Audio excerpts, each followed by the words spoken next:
میرے علم میں ایسا کوئی شخص نہیں ہے جو کہ اب شیشے میں کھڑے ہو کے اپنے آپ کو سجدہ کرتا ہو۔ لیکن پھر اس قرآن کی آیت کا مطلب کیا ہے؟ افرأیت من اتخذ الہہ ہواہ، الہ کا لفظ یوز ہوا ہے جو لا الہ الا اللہ میں آیا ہے، کہ الہ اللہ کے علاوہ اور کوئی نہیں ہے۔ اپنے نفس کو اپنا الہ بنا لیا، اپنے نفس کو اپنا معبود بنا لیا۔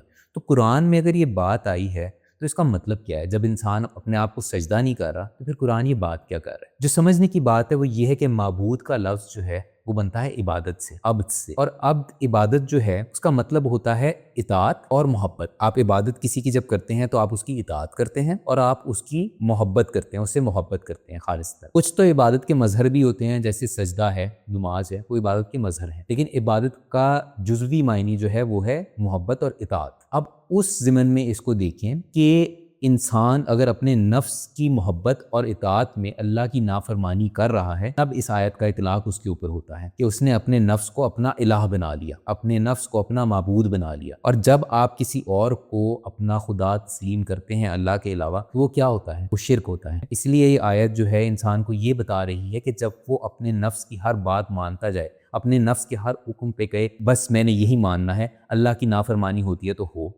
تو پھر وہ شرک بھی کر رہا ہے، وہ شرک ہی ہے۔ آپ اس کی مثال ایسے سمجھیں کہ اللہ کا حکم ہے فجر پڑھنے کے لیے۔ اب ایک طرف آپ کے نفس کا حکم ہے کہ فجر نہ پڑھو، رات کو اٹھا نہیں جائے گا، نیند خراب ہوگی۔ آپ کا نفس کہتا ہے کہ نہیں یار میں نے فجر نہیں پڑھنی، آپ فجر چھوڑ دیتے ہیں۔ تو آپ نے کس کی مانی؟ آپ کا معبود کون ہے اس کے اندر؟ من اپنے معبود کی اطاعت کرتا ہے، اس کی بات مانتا ہے۔ ظہر کی نماز آئی، آپ نے کہا نہیں یار کاروبار ہے، میرا کاروبار خراب ہوتا ہے، میں نماز نہیں پڑھ سکتا، چھوڑو نماز، کوئی بات نہیں۔ عصر آئی، آپ نے کہا تھکا بڑا ہوا ہوں، رہنے دو یار۔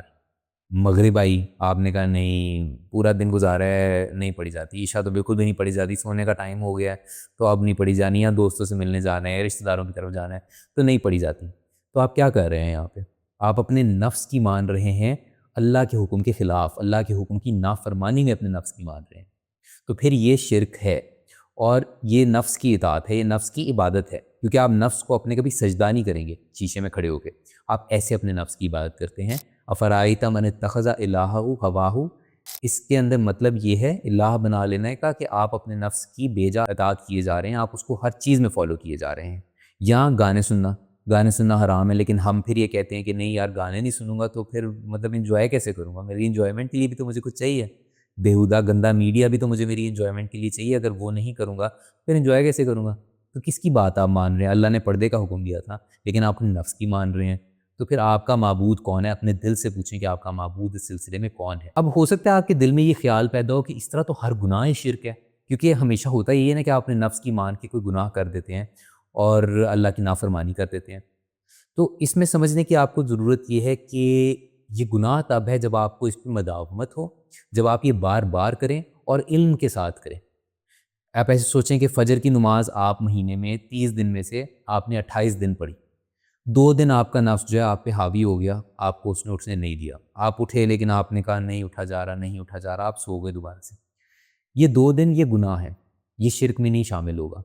لیکن اگر آپ پورا مہینہ ہی نماز چھوڑے جا رہے ہیں اور اب نفس کی اطاعت میں مطمئن ہے تو پھر یہ شرک ہے۔ یا آپ کے علم میں کوئی چیز نہیں تھی، آپ کے علم میں واقعی یہ نہیں تھا کہ گانے سننا جو ہے حرام ہے، تو آپ سنتے رہے، لیکن جب آپ کو پتہ چل گیا کہ یہ حرام ہے تو پھر آپ نے چھوڑ دیا، اس صورت میں بھی وہ جو ہے گناہ ہی ہوگا، وہ شرک میں شامل نہیں ہوگا۔ لیکن اگر آپ جانتے بوجھتے سمجھتے ہوئے اس چیز پہ مداومت ہے آپ کو کہ بس ٹھیک ہے میں کر رہا ہوں تو میں یہی کرتا رہوں گا، تو پھر آپ کا خدا آپ کا نفس ہے، اللہ آپ کا خدا نہیں ہے۔